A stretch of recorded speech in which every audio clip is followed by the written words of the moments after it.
everyone. Thank you, Casey, and congratulations to all the in-residence honorees. I can't wait to hear about the impact the three women will have with our amazing and talented Wellesley students in this spring. So congratulations, and we look forward to seeing them soon. My name is Janet Anderson, and I'm a member of the Wellesley College class of 1983. Seems like a while ago now. I have the privilege of being a member of the Business Leadership Council and also a member of the Quad C committee that has worked very hard with the wonderful Lulu Chow Wong Career Center individuals here who are presenting today. I'm going to be introducing the panelists that will be shortly coming on stage. We're going to look at a broader look at their leading through turbulent times, and I'm excited to hear them sharing their stories from the field. The conversation will be monitored and moderated by Lakshmi Ramarajan, a Wellesley College alum from the class of 1998. Lakshmi is the Diane Doerge Wilson Professor at Harvard Business School, Professor of Business Administration in Organizational Behavior Unit, and she is studying, her research examines how individuals manage their organizational, cultural, and personal identities, and how these identities shape and interact to influence management and performance. Lakshmi earned her BA in International Relations from Wellesley College in I said 1998, her Master of Science in International Relations from the London School of Economics and Political Science, and her PhD in Management from the Wharton School at the University of Pennsylvania. Our panelists will include three alumni leaders, Mends, Kaitlyn Wilkins, and Dr. Joanne Lager.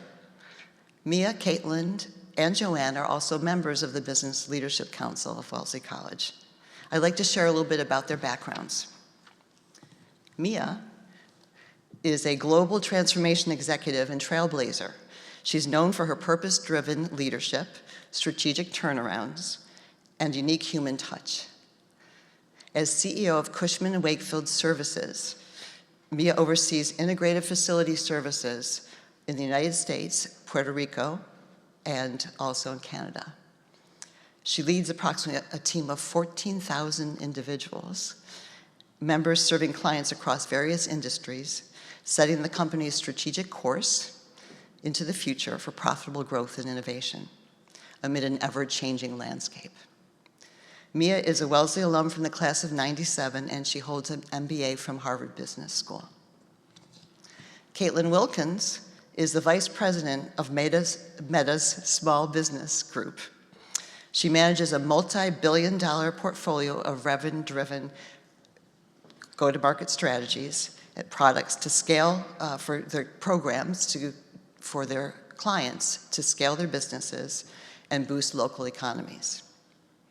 Prior to Meta, Kaitlyn held her global leadership roles both at Ogilvy and Mather and at Burberry in London.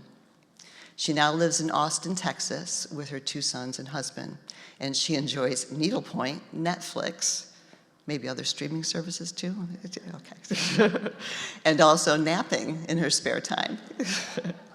Kaitlyn is also an alum of Wellesley, class of 2003. And finally, Dr. Joanne Lager is a physician specializing in pediatric hematology and oncology. She has worked in drug development, biotech, and pharma for the past 20 years. Joanne is currently the Chief Medical Officer at Genetix Biotherapeutics. She is an alum of Wellesley, class of 1993. She earned her Doctor of Medicine from the Duke University School of Medicine. So without further ado, please help me in welcoming our team of panelists.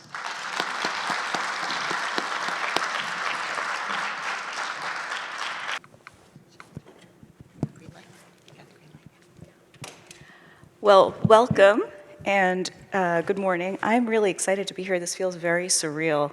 I don't know how you all feel, but sort of coming back many years later. I come back often, but not in this kind of a setting. So I was listening to the end of the conversation that Paula and Dean were having, and it was fascinating to hear about the sort of constant theme that we're describing here, turbulence and leadership.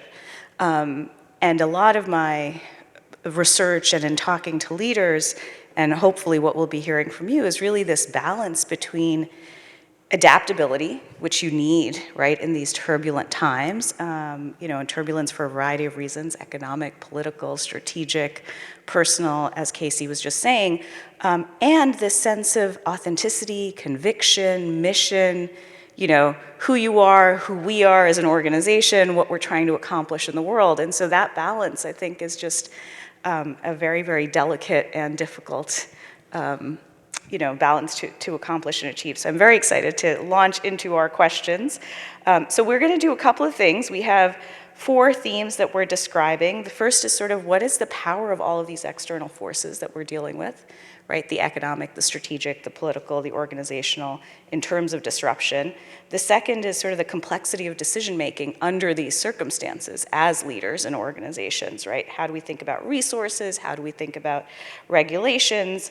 The third is how do we actually think about the people that we're leading and their morale, their well-being, their desire to accomplish the mission we're all engaged in very difficult times, so resilience and burnout and empowerment. And then finally yourselves, how do you stay grounded in whatever that mission or sense of self or conviction is, as turbulence is probably a permanent state of affairs for many of you. So that's what we're trying to accomplish over here. Okay, so I just want to start with setting the stage. Can you each briefly describe the single most disruptive external force that has really sort of affected your industry, your strategy, your organization over the last couple of years? Yes. Good morning. Hi. And a special good morning to our students. I'm so happy to see you all. When I think about disruption and turbulence, I look at you with such hope and optimism because I know you're going to go out into the world equipped with this amazing Wellesley degree and you're going to make a difference. So don't let us scare you because you all can do it. You can navigate turbulence. My name is Mends. I lead C&W Services, Services Division at Cushman & Wakefield. I'm going to give you a little bit of background around what we do so that I can probably contextualize the disruption that we're facing. So Cushman & Wakefield, real estate firm, we help clients manage real estate assets across the spectrum of services. What my organization does is basically anything that can be outsourced in a space. So you think about the Wellesley College campus, the custodians, the engineers, the people that fix HVAC, the carpenters, the elevator repair people, mobile technicians. It is a people-focused organization. We spend about $1 billion a year in costs around people, and it comprises most of my revenue. So when I talk about the work I do, I talk about our people and labor platform, 14,000 men and women that are doing, I think, some of the hardest work in society, but are often unseen and undervalued and underappreciated. And it has been my mission to uplift hourly workers and to make the work noble because for so many people, it is the profession. I want to give you a sense for the background of some of these people. You would call them working class, lower income. In my organization, the majority of them are immigrants. And so the largest disruption that we're facing today in a services industry where we already operate with very shallow labor pools is immigration. Certainly not just public sentiment around immigrants, but the tightening immigration policy, tightening immigration channels, the scrutiny around immigration enforcement, the lack of uncertainty around work authorization. It is existential for us because these are our workers. And I think about not just business stability in this moment, but I think about the well-being of our people who are terrified. And I take that responsibility so seriously. One of my roles, our roles, in these really important jobs is not just shepherding the company and ensuring shareholder value, it is the care and the safety of our people. Particularly in my work, where we put them in high-risk environments, I think about safety every day. I want our people to come to work and to go home in the same condition they came to work in. But what if the lack of safety, the insecurity comes from outside your four walls? I can only control the experience when they're with us, and I try to make that experience as uplifting as possible. But it is really, this is a moment where I have dealt with moments of powerlessness because I can control what happens inside my organization. It is very hard to control what's happening externally. Hi, everybody. So great to be here. My name is Kaitlyn Wilkins. I do want to explain my headshot. I'm getting a new one because it's like 10 years old. And so I thought I would use my graduation day photo, but the cap got cut off. So like, if you're wondering why this looks like a CCTV snapshot, that's why. It's actually me in the academic quad in the year 2003. So I work at Meta. The obvious answer for me is AI. AI is a huge disruptive and innovative force for the company. It's changing how we do business day to day. A lot of our core services, what we do with ads, the products that you guys interact with every day are already benefiting and driving and on these foundations. It's also changing the future of the company and the direction and the investments you'll hear from earnings calls, et cetera, whether that's silicon, infra, wearables, the direction of the company is fundamentally different and accelerated because of AI. In my role, I lead the small business group, so also in outsourcing, but on the business process outsourcing side. So think about outsourced call centers for customer support, back office finance, customer-facing functions like sales. And so for the small business group, 30% of Meta's revenue and 60% of its growth comes through the small business group. Any small business in the world that wants to talk to Meta speaks to somebody in one of these call centers that my team operates. So I'm basically kind of the general manager of the strategy, the programs that go to market, the partners like Accenture, Teleperformance that we hire, and the operations and the quality that kind of happens in those experiences. And so for me, the disruption is twofold. The first is, how do I create the seller of the future? We have marketing pros, in these call centers around the world, and we're thinking about it, at a couple different altitudes. There are going to be things that forever and always you will need a person to do. And so what is that, and how do we up-level our workforce to be more strategic, be more consultative, and really lean into those spaces? There are also going to be places where an AI assist is going to make them more efficient and increase efficacy. And so how are we partnering with product to make sure that happens? And then in the third instance, I work very closely with Accenture, Teleperformance, TDCX, different companies like this. The business process outsourcing industry is transforming because AI is really eating up the lower skilled end of this, and a lot of the margins came from labor arbitrage, offshore, nearshore, et cetera, and now they are shifting that whole industry to be more higher value process work. And so as we think about what will AI replace, that is a conversation with other adjacent industries in addition to the one that I work with every day. So it's a really interesting disruption at a lot of different altitudes. And I think that's one of the most exciting parts of my job right now is like navigating the different spaces where this is showing up and really crafting what the future is going to look like for people, for processes, and for companies. Hi, so Lakshmi, I really liked what you said about times are always turbulent. I, for me, don't think this is a particularly turbulent time for my industry. And I was listening to an interview with Ken Burns this morning about how we tend to overestimate how turbulent times are. You're talking about, World War II and the Civil War and during Vietnam, how bombs were going off everywhere. And so I think, yes, times are turbulent and there are always challenges, but we shouldn't overestimate how challenging it is.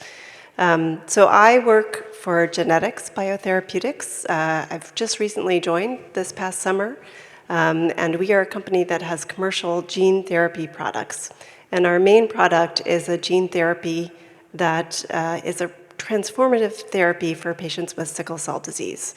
Sickle cell disease predominantly affects African Americans and people of African descent, and it is an incredibly difficult disease where there's one change in the hemoglobin that causes the hemoglobin to stack together and make these long chains, which make the cells, instead of being nice little donuts, become like half moon shapes or sickle shapes that then block small blood vessels all over the body, which is incredibly painful for people and causes a number of other, problems, strokes, heart problems, kidney problems for these patients.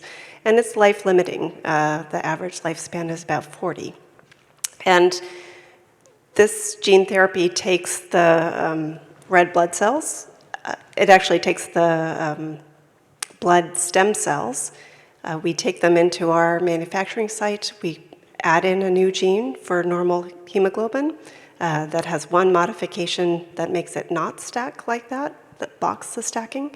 And those cells get given back to the patient. And I had the pleasure last week of meeting a 19-year-old from Florida who was having constant pain. His mother was talking about how he woke up in the morning in pain, and at midday he had pain, and he went to bed in pain. And as a mother, it was heartbreaking for her. She was doing all the right things. She would take him to the doctor. He still was in pain all the time. And one of his big triggers for his pain was taking a shower.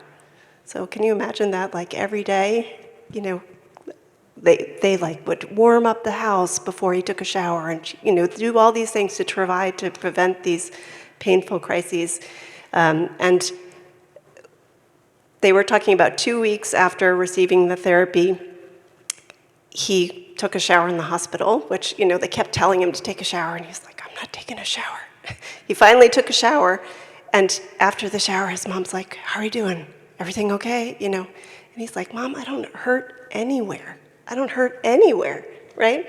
And how amazing it is to work on something like that. So, all right, so that's what I do. And what are the sources of challenges? I think for biotechnology and pharmaceutical, right now one of our challenges is financing. After the pandemic, there was kind of a peak in financing in biotech, and then I think as AI and other things have come up, it's considered to be a more risky place to put your investment. And so,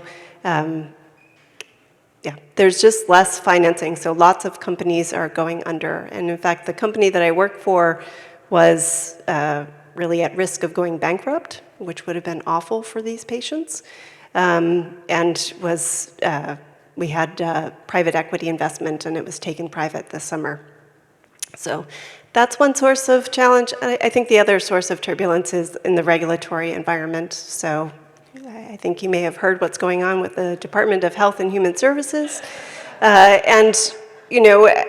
which the FDA, the Federal Drug Administration, is under, or the Food and Drug Administration is under that, and it's just a lot less predictable what they're going to do, which, I heard of a company that has a therapy for Huntington's disease, and they had all these discussions with the agency and had agreed on what they needed to get to go for registration, get the drug on the market. And the new administration essentially said, no, we don't agree with what they said, totally different requirements. But it's also potentially an opportunity. There are some things that we would like to change about the labeling of our drug, and we're going to go back and talk to them, because who knows, the new administration might have a different opinion on that than the previous one did. But I think this flip-flopping, or potential flip-flopping of the regulatory environment, that it seems we're moving into this time where it may, every time we change leadership, that's going to really change a lot more than it used to. It will be a challenge. Thank you all for those very powerful stories and sort of the representation and the reality of sort of what you're trying to accomplish and who you're trying to accomplish it with.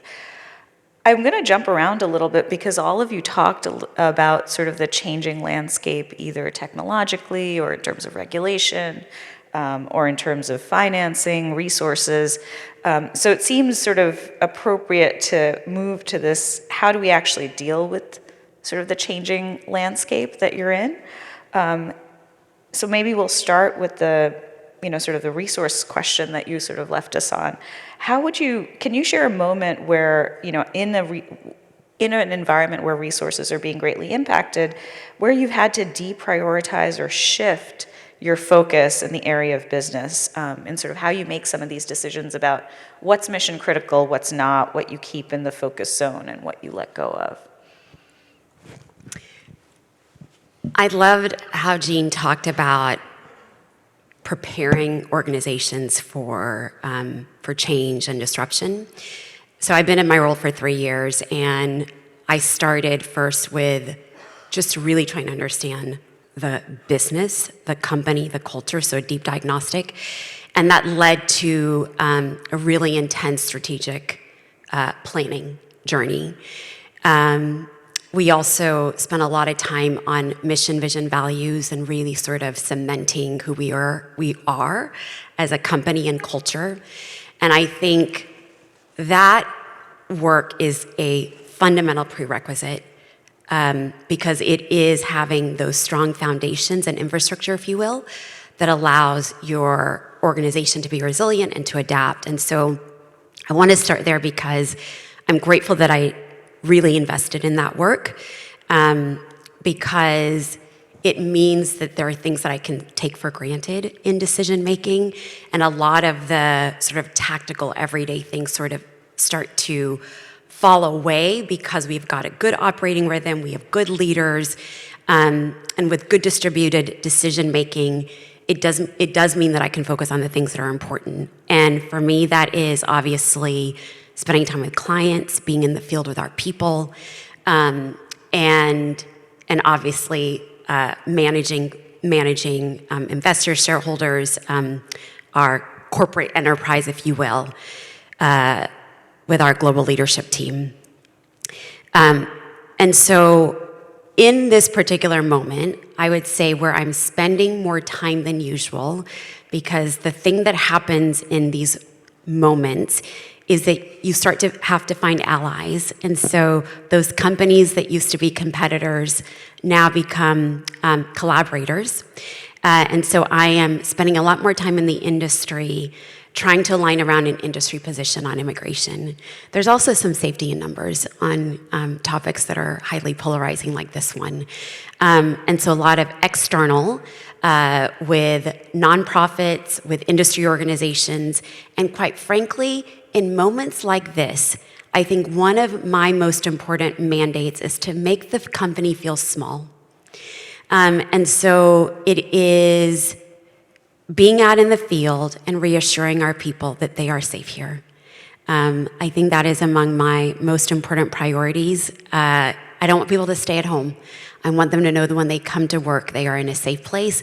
And I also want them to know that we are, while the solutions are not obvious today, that we are working very hard to create solutions that allow them to continue to work at our company. Yeah, so I mean, +1 to everything that you've just said. I'll answer it from a slightly different angle. So my background in what I do is very much in the area of like strategic operations. And I like to say that a strategy without operations is just hallucination, because you've got to be able to make it real. And so everything that you said is true, and a lot of where I'm spending my time at this moment is on the operations side. And so I'm fortunate to work at a company where, you've all heard the values of move fast. I mean, that DNA is really baked in around innovation, around making these trade-offs on a constant basis. I make trade-offs, not just during turbulent times, but during normal times on a weekly basis. And so just to give you guys, students, like something really practical, each group in my organization has a roadmap. There is a canonical document for each work stream on the roadmap that is who's on the team, when are you meeting, what are your initiatives, what are the KPIs, when's it going to be done by, and what's the status. Teams meet every week. There is a moment with me every week where they can bring that status to me. And if they can't make the, discuss, debate, decide, and make the decisions, then it comes to me. And if I can't do it, then it goes up to a meeting at 3 p.m. on Thursdays, which is like a meta-level conversation on some of these things. And so we have operationalized a way to do what you were talking about, which is to move fast, but in a very strategic way, and evaluate the greater North Star and long-term focus that we were trying to achieve. And we're very agile at moving resources, at pausing things, and at making sure that the most important trains are the ones that that keep running during this time. I liked your point on like kind of where you're spending your time. The other thing that I'm very, very passionate about is communications. If you don't know the plan, no one will know the plan, and if you can't articulate the plan, then you're lost. And so I spend, I think no one in business thinks twice about getting in a room to whiteboard or brainstorm a strategy or, a long-range plan, but how many people get in a room to talk about like what the comms to the teams and the cascade's gonna look like for the next 6 weeks? And so that's something I am very, very rigorous about to make sure that, what is happening in those rooms cascades and goes out to all the different altitudes that need to know the information. So again, that you can empower and that decision-making down to the right level, and they can operate in the system that you've built. And so I think having things like that in place in a company or industry that moves fast is then something that, when you get into a turbulent time, you've already got those ways of working, the values, the principles, and the behaviors, baked in. I would say in my business, at my last company, we had a drug in development for cancer, for renal cell cancer, and it was effective. There were patients that had been on that drug for years and were doing well. But we really had to decide, we have limited resources, what are we going to put them in? And that drug was not as competitive. There was another drug available that did similar thing, and just when you stack them up, our drug wasn't a step-fold better than that other drug, and that other drug was already on the market. And we had drugs that were earlier in development that looked like they could really be more of a breakthrough for patients. So we ended up stopping that program that was further along and focusing all our resources on the program that was earlier. So that's one, really kind of thinking about what's core and what do you have that's really going to make a difference. The other thing I think about is the company that I currently work for, the workforce has been cut by more than half in the last year. So a lot fewer people, and that's traumatic for the people that are left. And when I first joined, I got a lot of like, oh, the person that did that's not here anymore. So like, well, who's doing it, right? Like, it still needs to get done. And I think you can have this false narrative about we just don't have enough resources.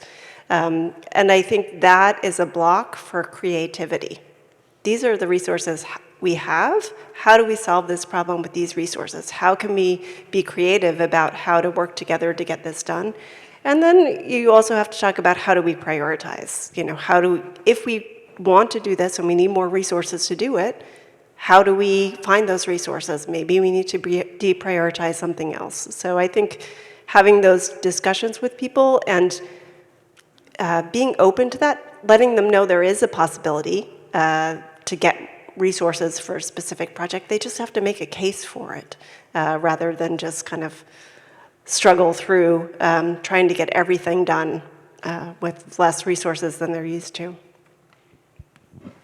Yeah, so fascinating stories, the last one especially, is sort of how do you ensure creativity under constraint, right? And what we need to learn to articulate that. And I love the connection the two of you were making, both about internally, how do you get everybody on board and keep them moving fast, and then your external coalition building, a really powerful lesson. So thank you for that.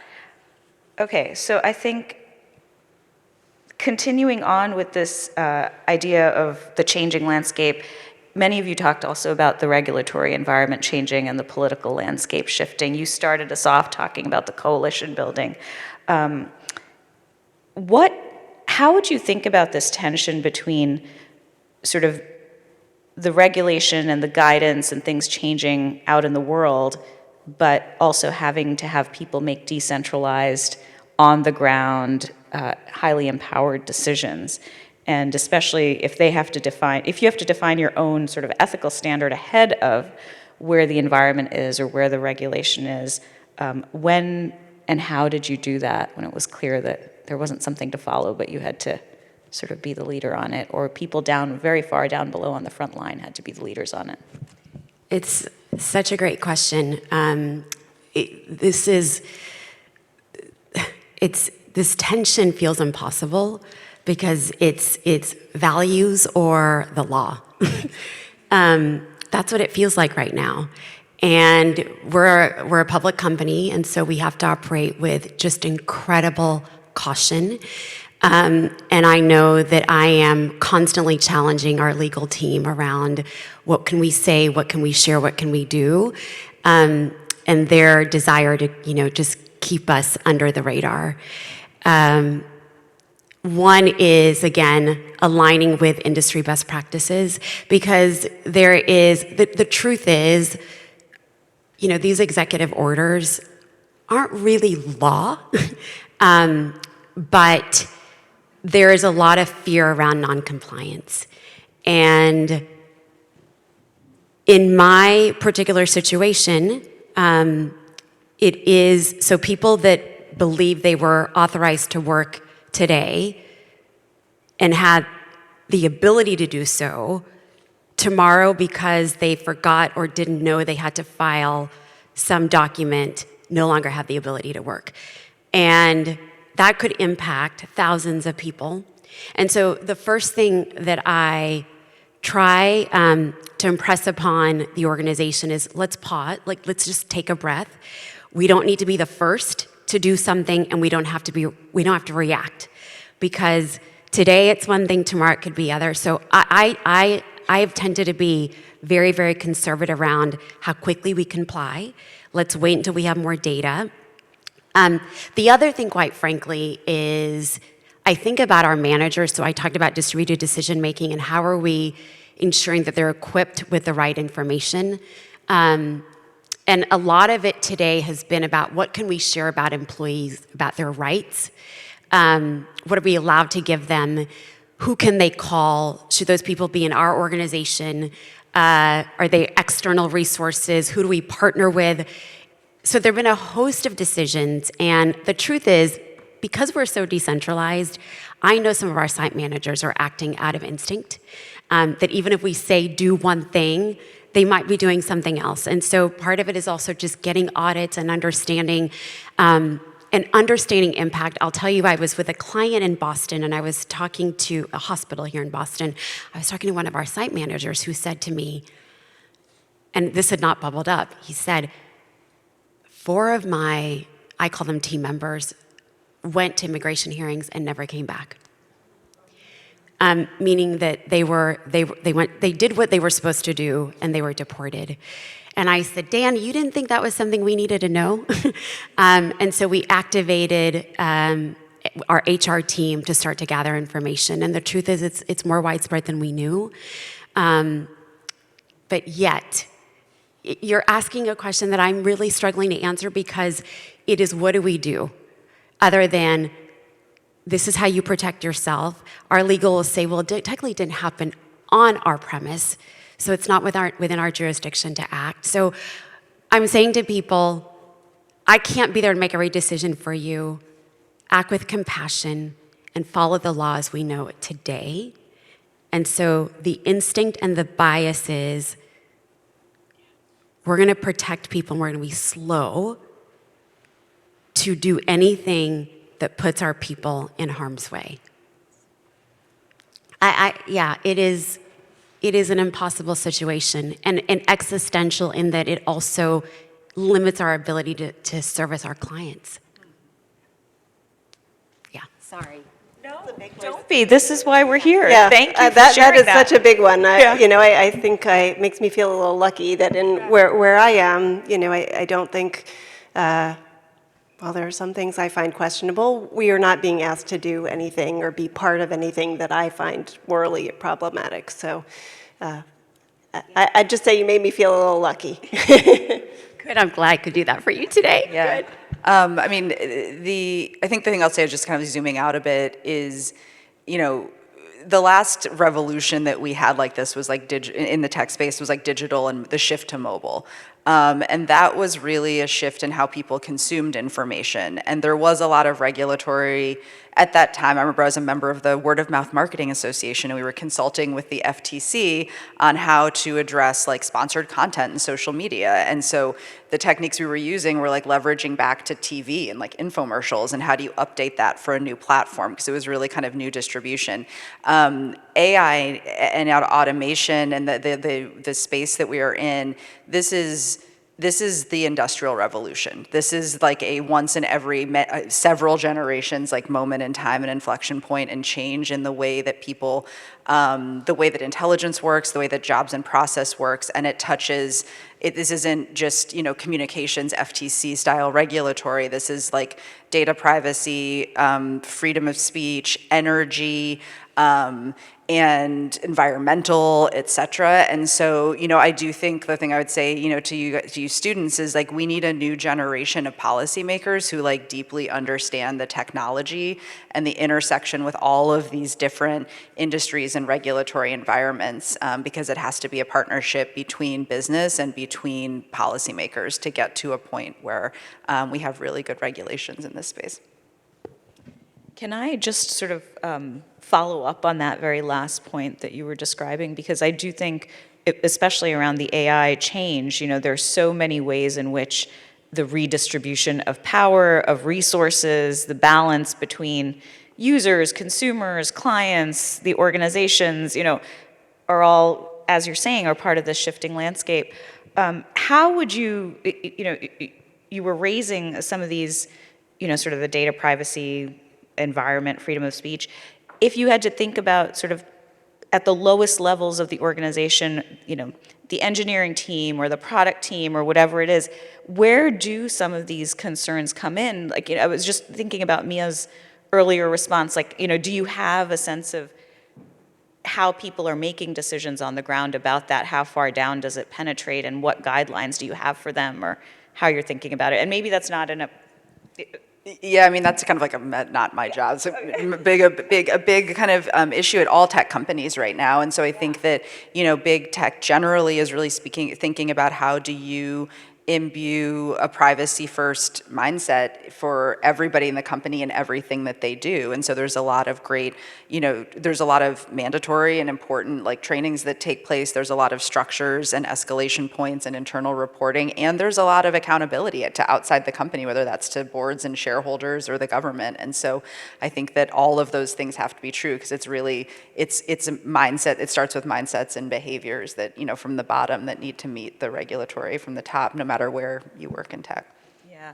No, I was just struck by the comparison and the contrast, right? In some cases you're saying, is this really law, right? And do we not engage in anticipatory compliance in a way that like sort of constrains our ability to be compassionate or do the things that we, that sort of fit our values and our mission? And then sort of in your case, maybe the regulation just can't keep up, right? And so we have to be ahead of maybe policy lags. So how do we think about that? But thank you very much for those. Okay, so moving on to managing your teams and people and their well-being in these, in these turbulent times. So what's the most important thing you do or say for your team in an unexpected moment of turbulence? So I think a couple of things. One is that our teams have to believe that we can be proactive in problem solving and that we have viable solutions. And so while I'm lamenting all the things that are happening in our industry and the risk around talent shortages, I also want to talk a little bit about what we're doing about it, and I'd be remiss. One of my colleagues and dear friend, Sal's here. Sal's our Chief Information Digital Officer and an incredible partner as we think about how we leverage technology and systems to diversify our sources of talent. We actually have a talent platform, talent acquisition, labor relations, employee relations, compliance. Everything happens internally. we now have to start looking externally. So leveraging the gig economy and these external talent platforms that have more access to people than we do. And I struggle with, well, I want them to be our team members, our employees. Culture is so important. And I actually think we're at a place where diversification is going to be key. And so having these workforce management systems that allow us to do a better job of integrating external workers with internal, managing benefits in that way, managing scheduling with precision. So systems, data, technology have become much more vital way for us to manage the business, where it may not have been as important even 5 years ago. And so Sal's been an important partner in that.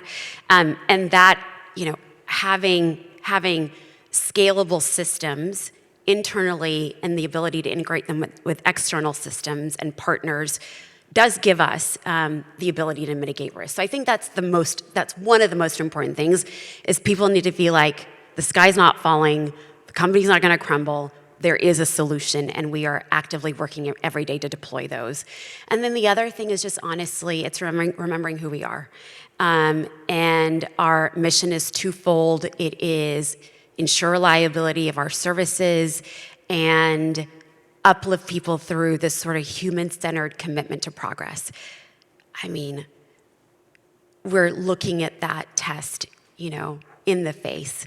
How do we uplift people? How do we ensure human-centered commitment to progress if our people are being shipped off randomly every day and we stay silent?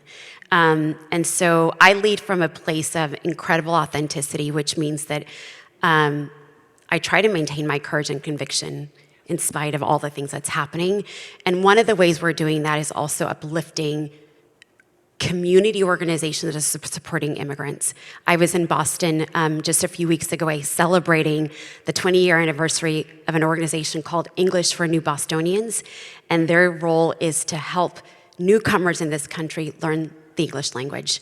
Their funding has dried up. I'm doubling down our investment in them. So those are tangible ways, but it's also symbolic, and it sends a message to our people that we are not cowering, we're not pulling back in these moments. And so those are the things that we are doing and that I can do with courage, conviction, and care. Yeah, you said something that triggered something in my thought, which is leaders in these moments, you're either a thermometer or you're a thermostat. And leaders you don't want a leader who is a thermometer, because a thermometer just reacts to the temperature in the room.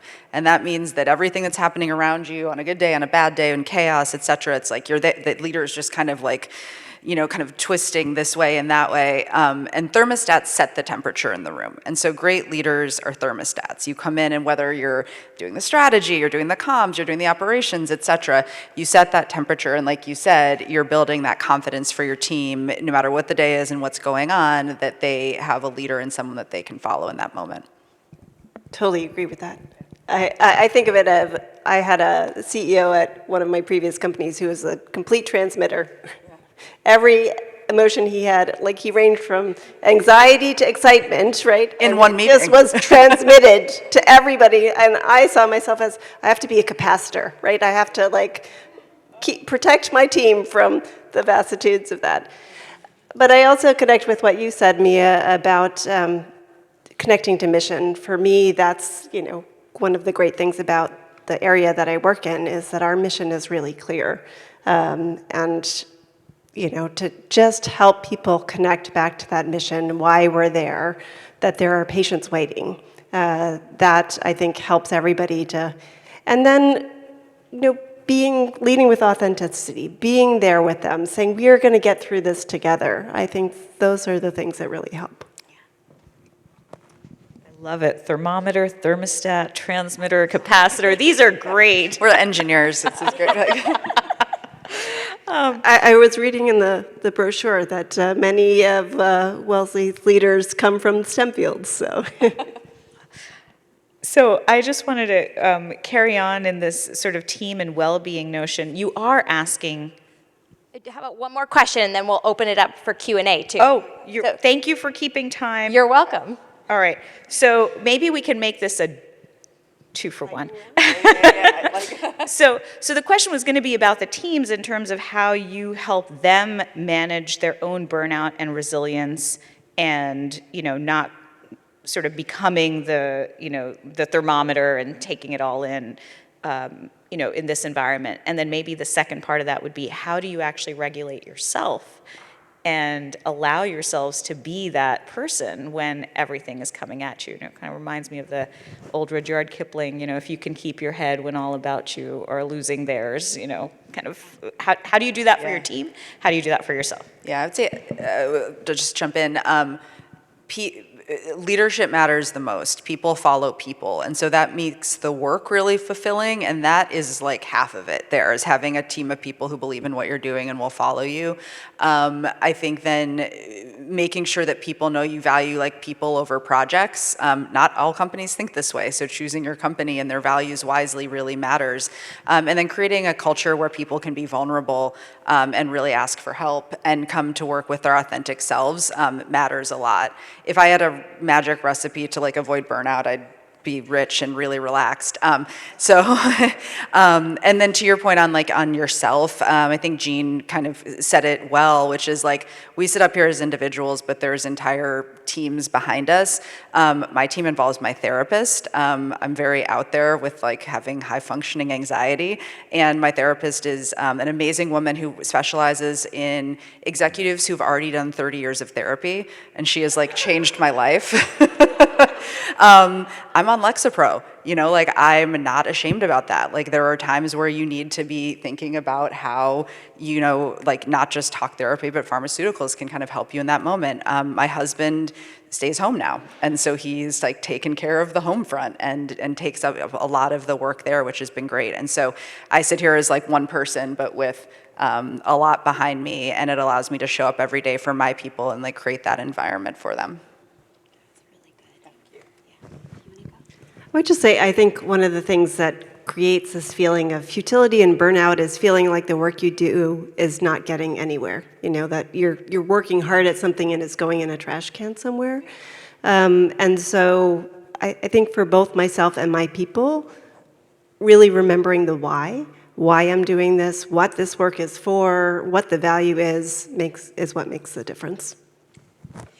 So 2 things. One is I think it's really important to celebrate and recognize people. And so it also reminds people what you value when you recognize the things, activities, behaviors that match your values. So I believe in a celebratory, high recognition culture. Listen, it's intense. Those of you in BLC heard me talk about the heart of every day. One is, like I'm fastidious about sleep. I'm not a good sleeper, but I'm fastidious about sleep. Napping can be a hobby. I can't nap, but I really, I try to do the good bedtime routine so that I am sleeping at least 7 hours a night. I'm going to tell you, for women in the room, well, actually, we're all women in the room. Isn't it great to be back? Sorry, Casey. I started hormone replacement therapy. That was life-changing for me. I didn't know. But in terms of just regulating mood and helping me sleep, that has been a game changer. And then to your point, because I think every day is pretty hard and requires just enormous grit and persistence, it is my why. My purpose is so much bigger than my day to day, and I can go the distance. I can struggle if I know that what I'm working towards, one, is possible and accessible, but bigger than me. The ambition is bigger than my everyday, and that keeps me really motivated and inspired. Thank you all so much. Such powerful lessons. I cannot summarize them, but one thing I'm definitely taking away is this notion of the clarity of mission, purpose, drive, and a lot of the time and energy you put into taking care of yourselves, that sort of piece about self-awareness, so that you can show up for others the way that you want to. So thank you for being both vulnerable, honest, authentic in some of these lessons.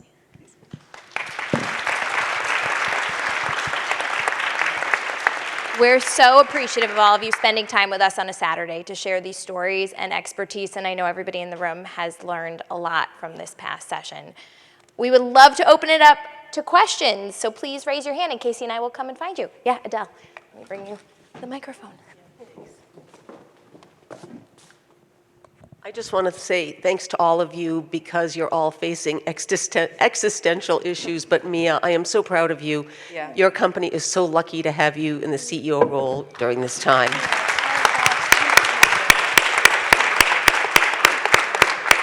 Earlier, you had talked about the power of collaboration. Yeah. You're in a real estate business, I think. Yeah. All right. So has there been any assistance through the CEOs of, presumably Marriott, every real estate company in the country that has service people have to be feeling your predicament. Yeah. So is there any positive, is there any collaboration in the industry? Yeah. So certainly, you're thinking about the services industry for sure. Very quietly, we are all doing a lot of work in DC. We are lobbying, particularly Republican lawmakers, and just trying to offer collectively common sense pathways to immigration. And I think we sense that the tide is shifting a little bit because the economic impact is so severe. And so, yes, there are very, very powerful leaders quietly lobbying, negotiating with congressional leaders. Yeah. Other questions?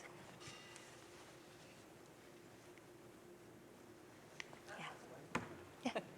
We go here, and then Roberta will do you next.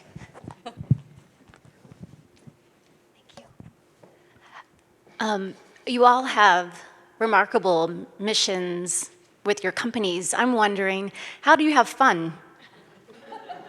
How do you have fun at work? Oh, those are two different questions. At work. Thank you. Oh, Sal, we have fun. We have a lot of fun. So one is our global leadership team. It's like, we're like 60% female, aren't we? Yeah. And we are meeting places in New York, and we just, there's depth in our friendship, relationship. We're solving big things together. We're lamenting hard things together. It's amazing that in the workplace you can have a safe place. And I do think most of us are women navigating really challenging, hard things together. And we laugh. It's hard, but we laugh a lot, don't we? Yeah, Sal, we laugh a lot. Sal happens to live in Wellesley. She's not a Wellesley grad, but she's like, I know you're here on a Saturday. I just want to come see what you're doing. Right. That's the kind of thing I have at work. And yes, That's amazing. And Yeah. we eat well too. Yeah, right. Fun is a core value for me. If you look at my LinkedIn, it's like my little headline that you can write is like $1 billion revenue accelerator and fun human. And I try to really imbue that in everything I do, like little things, like I try, not always possible because of the nature of some of the meetings, but like I try to set the tone at the beginning of a meeting with chat, with joke, making it fun, and really like loosening it up so that people can otherwise it's just work, And so how do you kind of do that and create places, again, where people can be their authentic selves and do that? We have a theme for our team every year. This year was Guardians of the Marvel, so it was like the SBG cinematic universe, and I paper mache'd a Groot head and like wore it to our kickoff, So like you can just do things big and small that like really let the team know that like you don't take yourself that seriously, and that it's a place where, again, like you can really come and have fun and do hard work, and that also like helps with the burnout, right? Like if you're at a place where you can be doing those things and work is a place you want to be, you're there with a lot of your friends and people that you're making connections with outside of the building, it goes a long way. All right, my answer is kind of a geeky answer, but Does it involve paper mache? no. Okay. I love looking at data, right? In our current job, this process of getting gene therapy is a long process. There's lots of steps. It's complicated. Right now, it's taking a long time. And we kind of collect information on what's happening when. And just getting that data and looking at it together and thinking like, oh, what if we made this change? You know, we could shave a few days there or make that faster for that patient or make this easier for the sites. And just looking at data, that makes my day. And looking at data with other people, so. This is so frivolous, but I have to say, we were recently doing strat plan presentations, and Sal decided that as everybody was coming to do their presentation, she was going to do a walk-up song and a runway. And the night before, we were at a jazz event, and there was one of the musicians was kind of eyeing me, so Sal decided she was going to do it. Was it a jazz song? I don't know. But those are like in the moment, spur of the moment. We can be silly. Yeah. And Okay, so I've got a new question for you. Yeah. This is for all the students here, because every one of the students I've spoken to while we were doing these BEAM preparations has been saying, so how do you think about that first job? And I know it's so important, and I've got to get it right. And aren't I in the wrong major because now I won't get a job? So can you talk about, put yourself back into 03 or 93 or 97 and how you felt then? Talk to everybody here about what they should think about as they make this decision to go into the workplace. Almost everyone I know, their first job was more about figuring out what they didn't want to do than what they did want to do. And so my first job, I got through an alum, got through this from the Center of Work and Service, and it was at Tishman Speyer Real Estate in Boston doing marketing in commercial real estate. And I loved the marketing component of it, and I hated real estate. And so my next job, I got rid of the base building specs and empty office plans and went towards marketing. And at the time it was social media, and that's where my career went next. But almost no one I know is doing the thing that their first job was, so give yourself permission to let that. Yeah. To build on that, my first job out of college I worked at for 8 days. Yeah, sometimes really, really fast. Yeah. It's So I took a job with a company that was doing databases for outpatient surgical centers, and it was to be a customer support person for them, and I just was like, they were just keep entering fake data in the database, and I was like, and I was getting calls from, I had also applied for jobs in labs doing scientific research, and I was like, I want to go talk to them. So I told them, I don't think this is the right job for me, and I went and found something else. can we get one student question? Just yeah, students. Come on, students. Yeah, so you want to go back there? I just saw 4 hands go up, by the way. Well done. It's Saturday, we got nowhere to be. So. Oh, really? Okay. Hi, my name is Rachel Blake. I'm from Jamaica, and I'm class of 2028. So I have a few more years left. And my question was kind of on the same boat. I was going to ask, how did Wellesley prepare you for these roles? And what areas do you think Wellesley should be focusing on? Or, what areas for development would you like to see coming out of career ed to prepare us also for these areas? Wellesley really taught me to.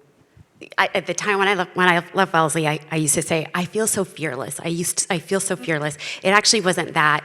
Wellesley prepared me just to walk through the fear, right? Because I am often afraid, but with the conviction that I'm going to come out on the other side. I think the thing that you all should remember is that this place gives you an incredible foundation. But this thing around learning agility is real. When you leave here, it is the ability to consume information, imperfect information, and process it in a way that allows you to act and make real-time decisions without having had years of experience in that thing. And so the ability to know what to do when you really don't know what to do, I think is the most important thing I got from Wellesley.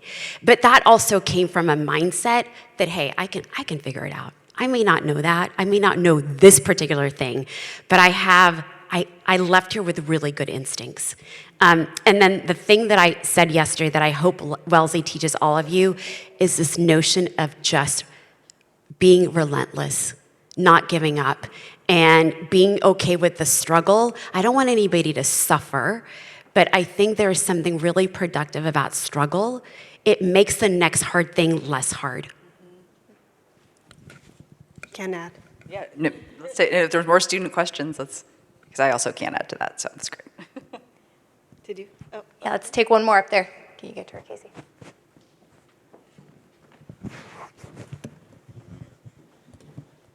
Hi, I'm Janina. I am a senior, so graduating soon.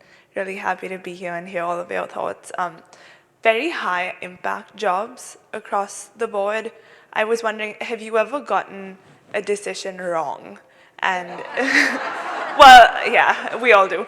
But a major decision wrong, and you're dealing with lives in a lot of these cases. So how do you kind of take ownership of that and communicate that error in judgment and decision?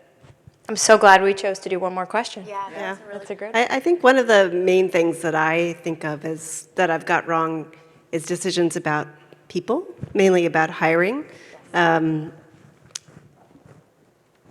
So bringing someone in that interviewed well, but had some questionable references, and turned out the references were right. I also have experience. There was someone I hired, and I was new in my role, and she was, it was a different kind of role for her, and it was a mismatch. It wasn't working. She wasn't doing what I expected her to do, and I got more supervisory, and she got more frustrated, and it turned out she moved into another job in another part of the group, and I recommended against her, and she did great in that job. And we ended up working together again, and she was one of my best people. And it was a lesson for me. It really was an issue with how I was managing her. A little bit about fit for the job, but mostly it was a problem with how I was managing her. And that was a great lesson for me. Can I just say, we will all make wrong hiring decisions. The wrong that I've done, the mistake that I've made is the most consequential is waiting too long to get them out of the role.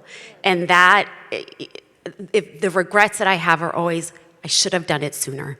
I should have done it sooner. So when you make that mistake, correct it as quickly as possible.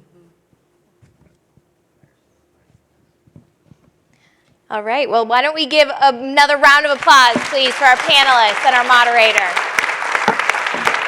So well done.